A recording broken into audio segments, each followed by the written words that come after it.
You know it's all about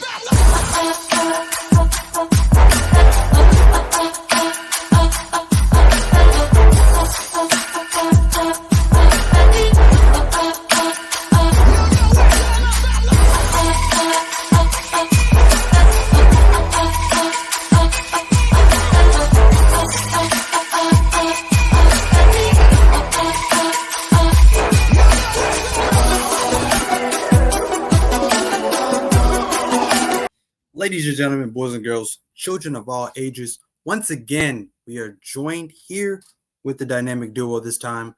Will is not with us, but because it is Thanksgiving time, so he was preparing himself for the holiday. And happy Thanksgiving to all of you guys. Early happy Thanksgiving to all you guys. But we are back once again for another Wednesday night for another edition of the BOOM.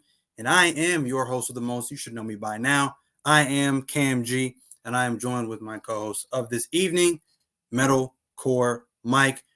We are coming off of a spectacular AEW pay-per-view, Full Gear. Tonight was AEW Dynamite, the fallout from Full Gear. Mike, how are you doing on this Wednesday evening? You know what? Today was a very awkward day. I think because normally how my work schedule is on Wednesday through Saturday. I worked Monday and Tuesday and today. I totally forgot today was Wednesday at the beginning of the day. I completely forgot when I woke up this morning that it was Wednesday. And then halfway through the day, I was listening to the radio show I listen to every day and I was like, "Oh shit, it's Wednesday. Wow. We got Dynamite tonight. We got the Boom tonight. Let's go." Absolutely. I see Matt is in the chat. I see Tommy's in the chat. I see Snipes is in the chat. Thank you guys for showing up once again. Shadow, I see you. Allison, I see you. Thank you guys for showing up to the stream tonight. But yeah, man. So I don't really have much for wrestling news, but I just have one thing for wrestling news. This is a little bit older. I was actually going to make a video about this on Cam's Wrestling Corner. But we'll talk about it here on the Boom. Might as well. But before one Matt Riddle had been released from the WWE, there was talks of them putting Matt Riddle and Drew McIntyre in a tag team, and their tag team name was going to be Mick Riddle. Mike, your thoughts on that?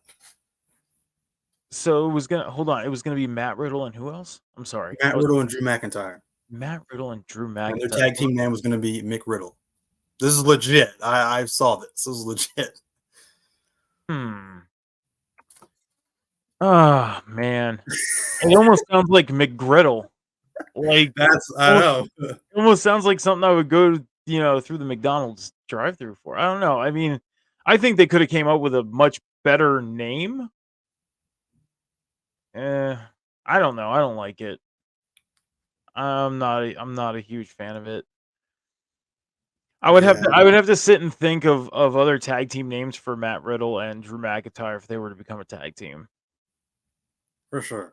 Because I'm sure they could have came up with something much better than the Mac Riddle. Come on now. We got some comments in the chat. Shadow says, I love how the devil stuff has come to be a direct ripoff of Uncle Howdy now. I mean, I don't know about that, but I mean, I guess, you have the whole Max thing going on. Maybe. Some people may take it that way. Matt said, y'all don't need him though, Cam. That bush is getting out of control. I mean, like I said, I just got it trimmed actually. So but yeah. So can I comment on the comment that Shadow left, how the devil stuff has become a direct ripoff of the Uncle Howdy thing? I honestly can see it. I can see it to an extent. I can't disagree with that comment. But I think they're going with the Uncle Howdy stuff, yeah, we didn't know on screen who it was, but we kind of had an idea on who it was. With this, we don't know who it is. We're just throwing around names and thinking who can it be? You know what I mean? Like, I think at this point they're going a little too long with it, and we need to finally find out who it is. We do. I mean, whoever it is, it needs to deliver at this point. You know, you don't just build up this kind of anticipation and then not deliver. So Now I'll say this, and I know we're going to get into Dynamite in a couple minutes and a couple moments here, and talk about what happened, and like I have a lot to say about what Samoa Joe said in his promo and everything, and it has to do with the devil thing. It does. So when we get there, I'll air out my not frustrations, but my comments. Sort of thing. fair enough. Fair enough. I like it. Saving it for the thick of the show. Not Yeah. trying to skip ahead. I appreciate that. Gonna But keep let's get into it though. That was pretty much it for wrestling news. Let's get into Dynamite tonight. Obviously, like I said, once again, this was the fallout from a spectacular AEW Full Gear this past Saturday. We start off with the start of the Continental Tournament, and we have a great first round matchup with Swerve Strickland and Jay Lethal. Now, I don't know about you, Mike, but coming off of his victory in the one of the best matches probably of the year, the Texas Death Match, Swerve was still moving pretty well. I mean, I know he had to be feeling it for sure. You know, he was taped up on his shoulder. I know he had to be feeling it for sure, but he still moved pretty well and still put on a banger with Jay Lethal tonight. This was a great match. This was like a really good match. This was more of the technical style from Jay Lethal and Swerve. So I love how, you know, again, not to skip ahead in the program, but the 3 matches that we got for the Continental Tournament, you got a little bit of everything with each of those matches. With this match, it's like you got more of the high-flying, fast-paced, technical style with Jay Lethal and Swerve. But this was amazing match, amazing way to start off Dynamite tonight. Seeing Swerve come out without Prince Nana was kind of strange. Yeah. But at the same time, though, it was kind of cool too, because it just made Swerve look that much more badass.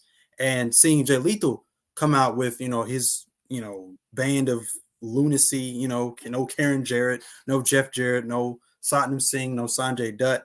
It looked good as well because we don't, you know, normally see him come out with just, you know, just by himself. But this was an awesome match. What did I give this match? I don't remember what I gave this match. Oh, I gave this match a 3.5 out of 5.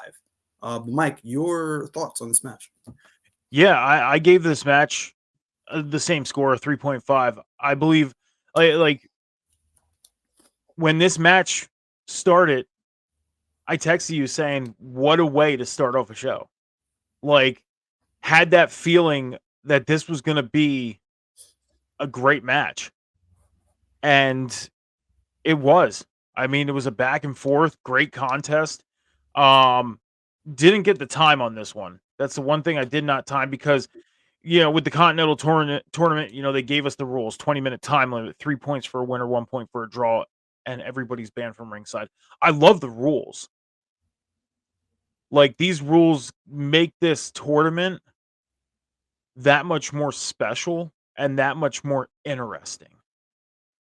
And then to kick off the tournament with Jay Lethal against Swerve, like, thank you, AEW. Yes. Thank you. Absolutely. Like, this match alone got me excited to see what happens throughout the whole night.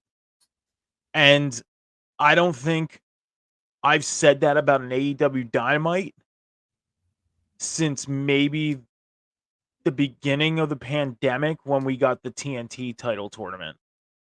Because I was excited when we got that title. I was like, all right, we're getting a secondary title for the men's, a mid-card title. They're going to have a tournament for it. You know, it's an obvious thing. They're not going to do a Battle Royal. We're going to do a tournament. And then seeing who was involved, Darby Allin, Cody Rhodes, Dustin. Like, I was like, this is going to be a good tournament. I was excited. I don't think I have said that about a Dynamite since then. And this match definitely delivered for me. I would not have any problem seeing this match, even if it's not in the tournament, just for it to happen on Dynamite again, or, you know, maybe on a pay-per-view somewhere down the road. It was a question in the chat. Isn't it basically the G1 climax rules? I heard it was. Will answer that question. He said G1 is 4 blocks and like 32 guys. This is half the size, so probably not the same rules apply with just less people. But this was an awesome match though. Like I said, Swerve is definitely getting over. Half of this match, you have the crowd chanting "Whose house?" Swerve's house. So he's definitely getting over, and they're definitely appreciating the work that Swerve's putting in. I already talked about seeing Jay Lethal on his own is a great thing as well. But yeah, some of the things some of the moves that I liked in this match as well. The high chop fake out into the low chop from Swerve looked awesome as well. The ricochet German suplex, the knee strike from outside the ring during the picture-in-picture break, the snapmare into the flatliner, float over into the brainbuster. I could go on and on and on. It was just so great. Swerve just looked very crisp and clean in this match, and it was just shocking to me because he just came off of a bloodbath on Saturday night. So this is a great match. Once again, giving this match a 3 out of 5. And yeah, so that was an amazing match. So Swerve comes out of that match, gets 3 points into this tournament. Yeah. And yeah, so we move right on into our next match or segment. Actually, is the next segment. So the next segment we saw after that was Wheeler Yuta interrupts OC and tells Shibata that he's coming back for his Ring of Honor Pure Championship. So I guess I don't know. I didn't really see much on that, really too much. Other than it was kind of funny because OC was like, "Well, I had an announcement, but I got interrupted," and it was like, "Well, we're out of time, so cut."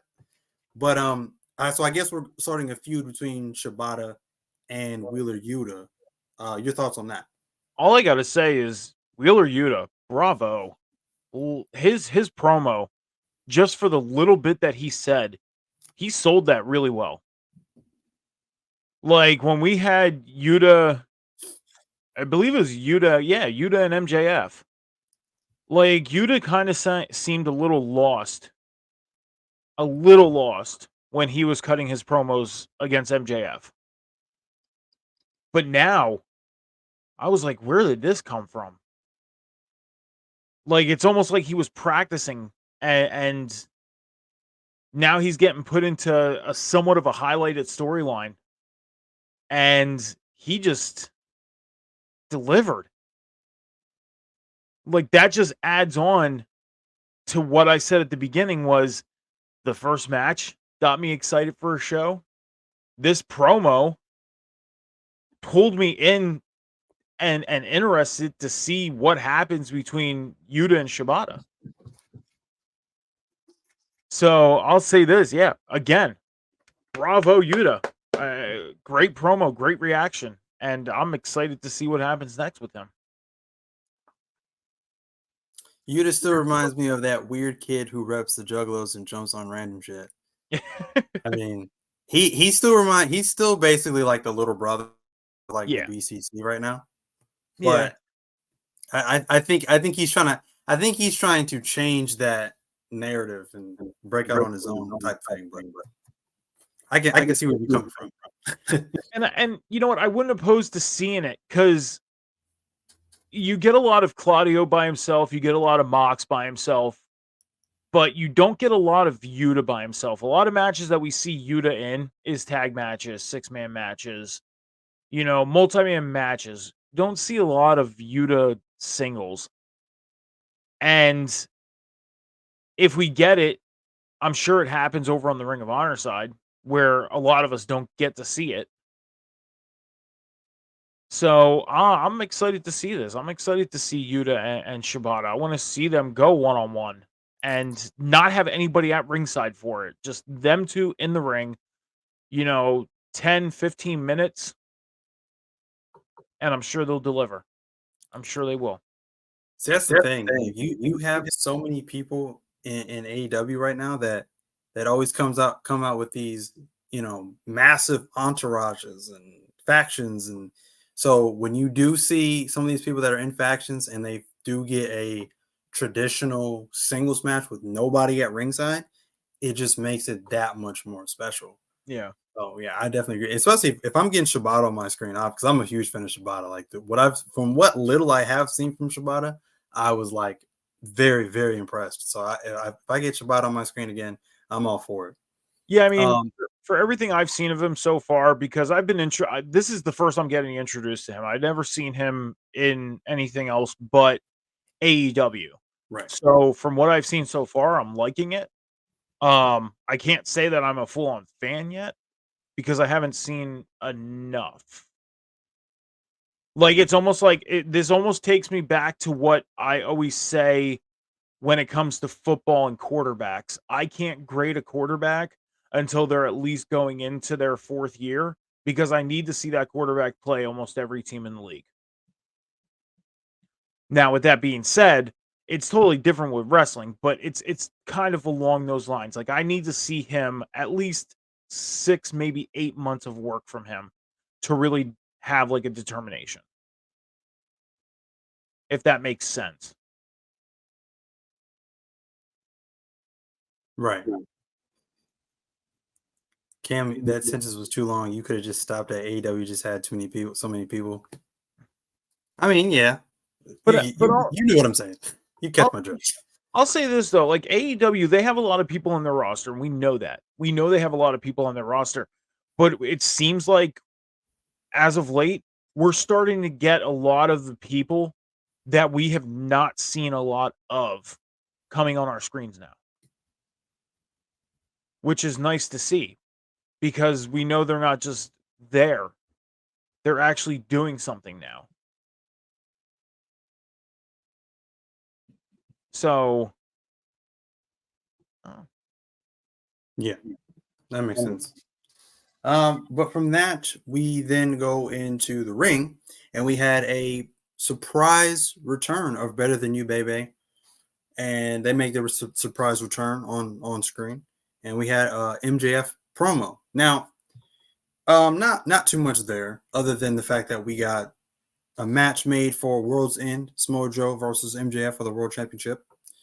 But you did get him alluding to him finding out whoever the man in the devil mask is.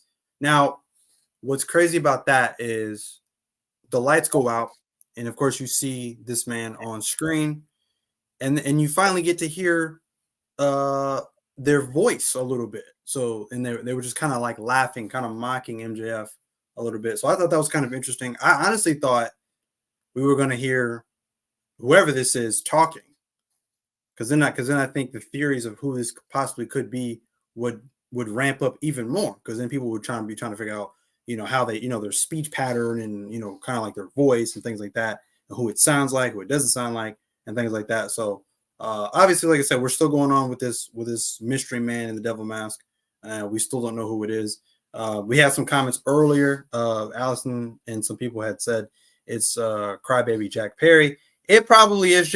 Like I could see it being Jack Perry. I was actually thinking about this. I was thinking about this as Dynamite was happening, and I'm thinking like it could be Jack Perry. I mean, like, what better way for Jack Perry to come back, like to make a statement, to make a real statement, and come back, and he's making his claim for the world championship, and he's just taking out everybody even associated with the current world champion right now. I mean, it would just make sense. It would make him an even bigger heel than he already is, because he's going after MJF right now, easily the top babyface. So it would make sense. I hear some people saying it's Kyle O'Reilly. Now, I don't know. They'd have to, again, work their story magic to make that make a little bit of sense. But now, if he's attached to Adam Cole, maybe Adam Cole is like, telling him, just directing traffic, and he's telling him who to take out. And Adam Cole is really the one who's the puppet master pulling the strings. I don't know. But Mike, your thoughts on, again, this, any thoughts on who this could be? so I think the Jack Perry thing would make a lot more sense because before his suspension and everything like that, if you remember one of his promos, he made it very clear that, and I believe it was a little after Double or Nothing, a little after we got the Four Pillars match, he claimed that he wants his one-on-one match for the world title, and that's the road he wants to go on. And he was starting to go on that road, and then we obviously seen everything that happened, got suspended, and that was it. So Jack Perry to me makes a lot more sense to continue what he was claiming. But then you got to think that just throws one more guy into the mix of guys that are wanting that world title match. You know, we got Samoa Joe, obviously, we're going to be getting him, but Wardlow and who else said they want a world title match? Swerve. Swerve wants the world title. You know, it just adds on to the list of guys.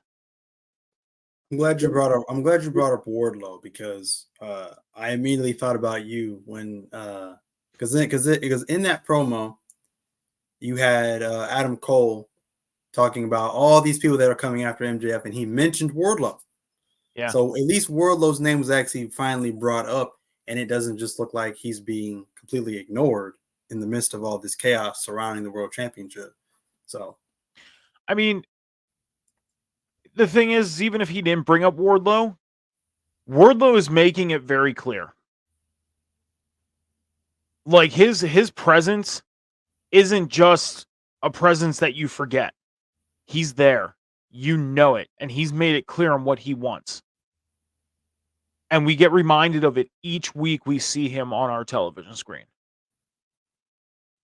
He does not, every promo he has cut since being back, there has been a mention of going after the world title, a mention of going after MJF. So we're not going to forget about it. But the Jack Perry thing, like I said, it makes more sense. But then that adds on to that list of guys that are staking their claim for the world title. So shout out to Allison for being the one, probably one of the first people to say that it could be Jack Perry. Now, I personally, at that time, I didn't want it to be Jack Perry. I'm not a fan of Jack Perry. Okay, I've made that abundantly clear. Being a CM Punk guy, I am not a fan of Jack Perry.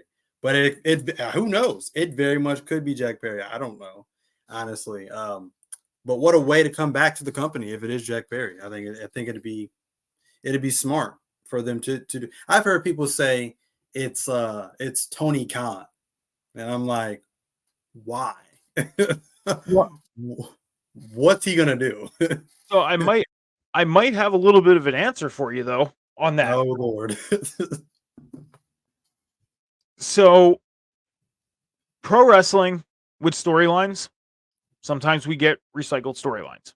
We get the same storyline that happened 10, 15, 20 years ago, gets recycled. It's a repeat, but with new people involved. Correct? It happens. Years ago, and I'm talking 2001, 2002-ish, about 2002, Vince McMahon did the whole devil character thing when he brought back the NWO. He was sitting in the chair and he just had that whole like devilish look on his face, and he was like, the NWO, and he just, you know, so this could be Tony Khan's play on that. Hence, could possibly be Tony Khan under the devil mask.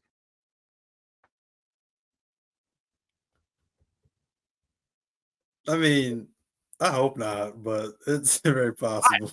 I hope not. I hope not either. I really do not hope it is Tony. I hope it's not Tony Khan, because I honestly think it would just be stupid, because you built up this whole like everybody wants to know who the hell this devil is.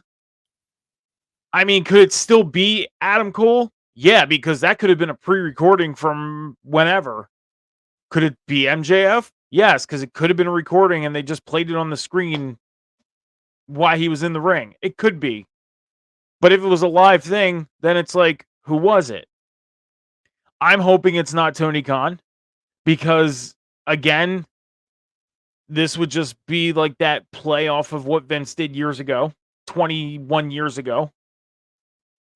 But if it is Tony Khan, he better have something really, really good cooked up.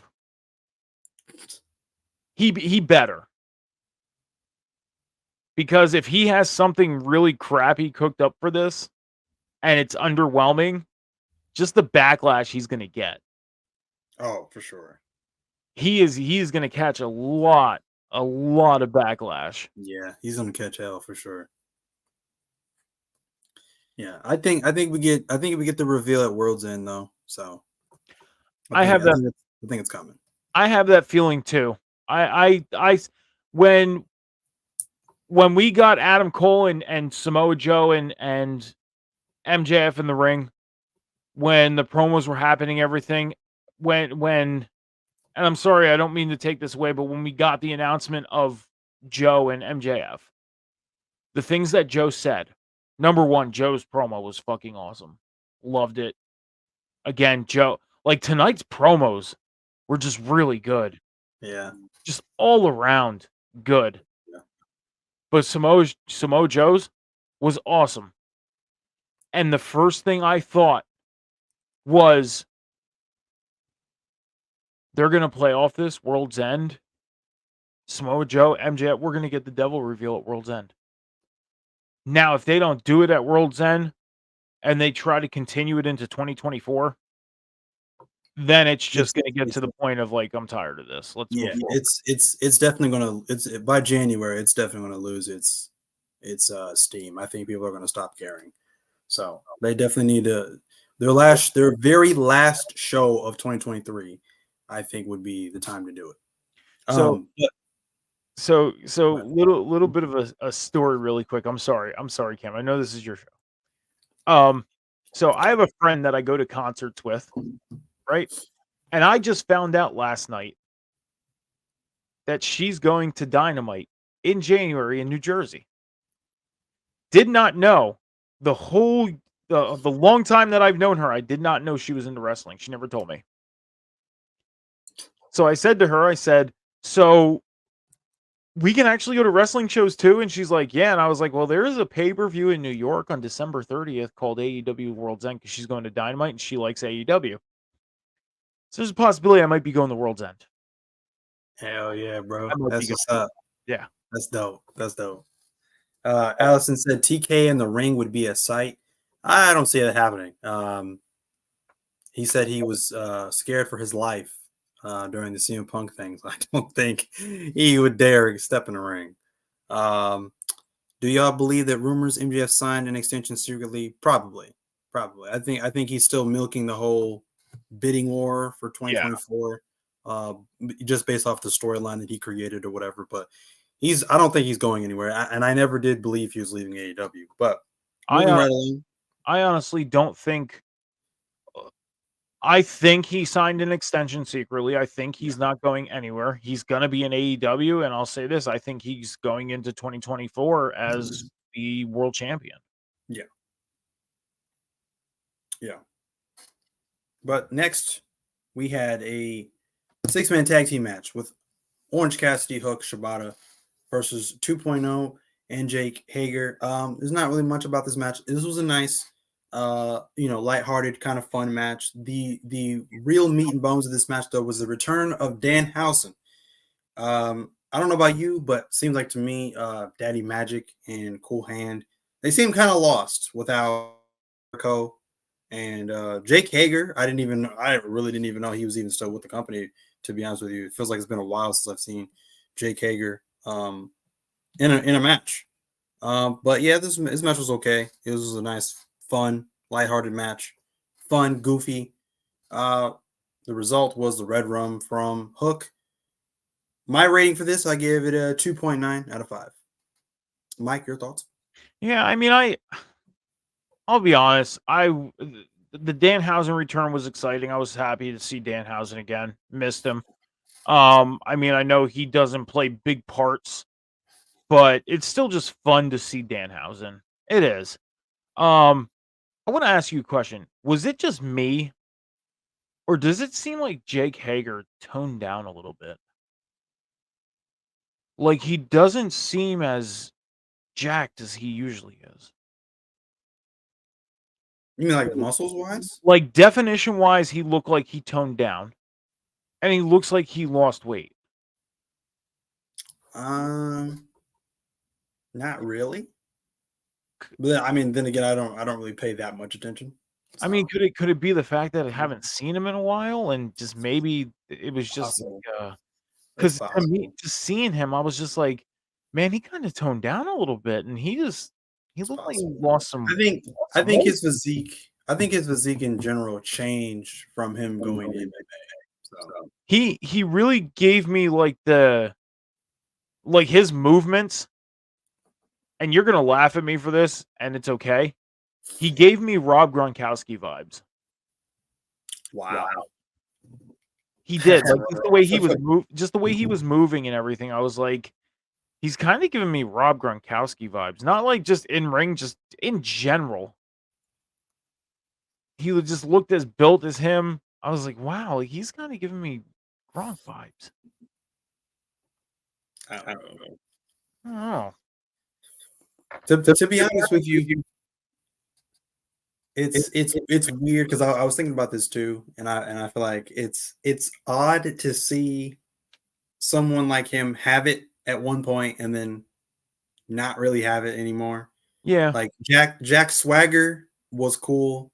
Jake Hager, not so much. When we first got Jake Hager in 2019, when he showed up, he was just badass. Didn't need to say anything. His presence on screen was just like, you don't want to mess with this guy. Right. Like, his presence was there. Even his loss to Moxley in his one world championship match that he got during the pandemic in the empty arena or empty arena match that they had was like, it didn't hurt him. But in a long-term sense, it kind of did. And I think him being connected to all these factions just alone just is hurting him. Like, he doesn't need to be with these guys anymore. The JAS is done. We're not getting them anymore. Like, Jake Hager needs to go out on his own.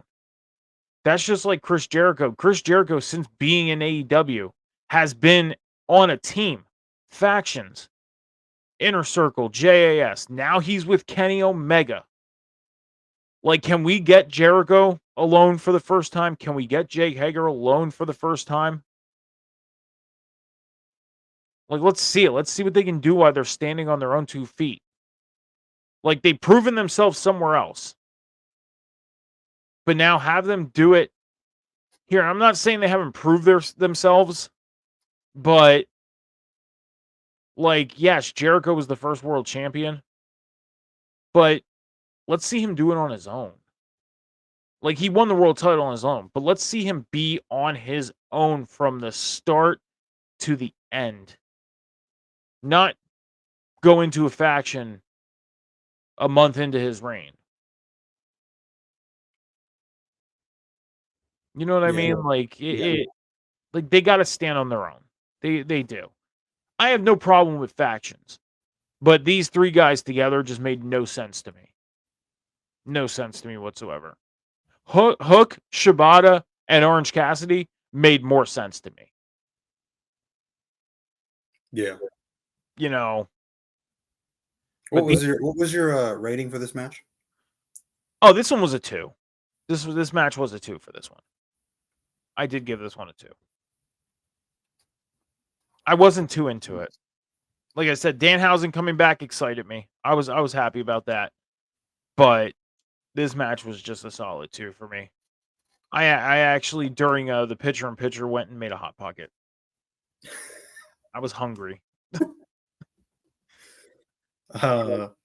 Backstage, we got Adam Cole. He gets cut off by yet again a always yelling Roderick Strong. Eventually, we get Adam Cole that tells Adam. Sorry. We eventually get Adam Cole that tells Roderick Strong he is not his best friend anymore. So obviously this isn't really going anywhere because Adam Cole is still hurt, and he already said that his recovery process was probably going to take a while. So where do we go from here? Where does Roderick Strong go from here? Where does Adam Cole go from here? Where does all of this nonsense go from here? Well, for one, Adam Cole, congratulations. You grew a pair. You told Roddy to leave you alone. MJF is your best friend. And we don't need to see Roderick Strong anymore. Because I'm kind of just sick of seeing him. I don't like him. I don't like what he's portraying. Like his NXT days, loved it. Undisputed Era, everything, loved it. Even post Undisputed Era, loved it. But ever since coming in the AEW, the whole neck injury thing, like you're still wrestling, dude. Come on. Stop. Stop. For one. But if he's gonna make this work, I will say this. If he's gonna make this work, now that Adam Cole said that, I just want him to annoy the shit out of Adam Cole and MJF. Just keep nagging at them. Like that's the only way I feel like this is going to work. Other than that, his character's not going to work anywhere. Because he's just going to be that annoying gnat that's on screen. I kind of think that's pretty much his whole appeal, just to annoy Adam Cole. So, and now he has to turn it up to 10 to make this work. Annoy him even more. Yes, yeah. Like this is what I would like to see Roddy do. Okay, now that Adam Cole said to him, like, you're not my best friend anymore. Like, leave me alone. Each week, I want to see Roderick Strong like sending him gifts or something. Like we're in the holiday season now, so start sending him gifts each week, like little gifts and like little notes. And all the note has to say is, do you remember when? And then just send him things of stuff from their past throughout their careers. Like, for example, like say in a box, he sends him an Undisputed Era shirt and just the note says, do you remember when? That would be awesome. Like stuff like that. And like have him try and win Adam back. Yeah. But in the ultimate end, it just doesn't work. That would be awesome. But that's how I feel like this whole Roderick Strong thing being annoying would work, is if he would do stuff like that to try and win him back. Is just send him things in boxes, and the note just says, do you remember when? That would be amazing. I like that idea a lot. But now we get into probably one of my favorite promos of the night. Christian Cage, probably one of the other than Swerve, probably one of the best heels right now in AEW. Comes out, he has Nick Wayne, he has Luchasaurus. He says that this past Saturday at Full Gear, he did not lose the match. Nick Wayne did not lose the match, but Luchasaurus lost the match. So for a second there, I honestly kind of thought that we were going to see a break from Luchasaurus and Christian Cage and Nick Wayne. We would get Christian Cage and Nick Wayne turning on Luchasaurus, or vice versa, Luchasaurus turning on Nick Wayne and Christian Cage. Neither of which happened. He told Luchasaurus to kneel before him, and that he said that the name Luchasaurus will be always attached with a loser mentality. So now he is renaming him his finishing move, Kill Switch. Now, I don't know about you, but I actually kind of like that. I don't know why, but I like that. With a new look, maybe a new mask for formerly known as Luchasaurus, I feel like the name Kill Switch for him honestly could work. And then he also names dubs Nick Wayne the Prodigy Nick Wayne. I like that as well. All of this ended up happening, and then Nick Wayne's mom comes down to the ring for whatever reason, I'm not sure. Luchasaurus eventually gets in between Christian Cage and Nick Wayne's mom. Nick Wayne's mom ends up getting caught in the crossfire. And then what I thought was going to happen was Nick Wayne's mom was going to catch a concerto from Luchasaurus. But of course, Adam Copeland comes out, saves them, and then absolutely obliterates Nick Wayne with a spear and an execution. And then concertos Nick Wayne in front of Nick Wayne's mom. All of this chaos ensues. And again, we are moving forward again with hopefully getting Adam Copeland and Christian Cage one-on-one, probably at World's End, I would assume. But Mike, your thoughts on this whole promo and chaos that ensued after? So, number one, the name change thing. Immediately when he said kill switch, I liked it. I agree with you. He needs to change his look. I like Luchasaurus. I was a fan of Luchasaurus the moment I seen him. I like the whole thing that him and Jack Perry and what's his name? Oh my god. I'm trying to think of his name. I haven't seen him in like years now. You know who I'm talking about. You talking about a little short guy that used to be with him. Yeah. I'm not gonna fucking remember. I know you're talking about his name, but you know who I'm talking about. I liked it. Anyways, the Luchasaurus thing, I like it. Like, I wish they would have kept the TNT title on him. I wish they would have had him have a legitimate run with that championship instead of just having Christian, like, have them do what they did with Christian. This kill switch thing can be a good thing and it can be a bad thing. It could be a bad thing because if they keep him as the dinosaur gimmick, the name is going to not match and it's going to make no sense. Like, I get it. You're deeming him as your finisher. And he made it clear on what he wanted him to do. He wanted him to do that concerto on Nick Wayne's mom. Get that. But I think a new look needs to happen. And like, if you've ever listened to interviews that Luchasaurus has ever done, like, he's been Luchasaurus for years. Like, it's almost like he lives under the moniker that they do with, like, the Lucha Libres. Like, he respects that. Like, he'll wear his mask so people don't see his face and everything like that. I'm really trying to think of what gear would really work for him with being kill switch. Like, his color scheme works, but like a new mask, new gear, it needs to happen. It does. And that's the only way it would work. And that's the only way I think I would like it. I like the name, but now it's got to fit his look. The Prodigy thing for Nick Wayne, I don't like it. I don't. Cuz he's only been doing this for what, a year and a half? He hasn't been doing this long. You know it's all about